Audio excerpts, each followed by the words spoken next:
Hello. In this video, I will show you how to cancel the account deletion process. If you deleted your Kahoot account less than 5 days ago, you can restore it from the login page. Click on Having Trouble Logging In, then switch to the tab Cancel Deletion. Enter the email address that was used in your Kahoot account. And then, press the button Send Link to Cancel Deletion. You'll get a link in your email. Follow the instructions in the email to restore your account. If recovery is successful, your account will be restored. After the 5-day window has passed, your account can no longer be recovered and you will need to create a new one with an available email address.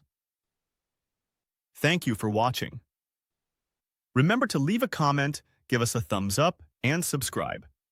Enjoy Kahooting!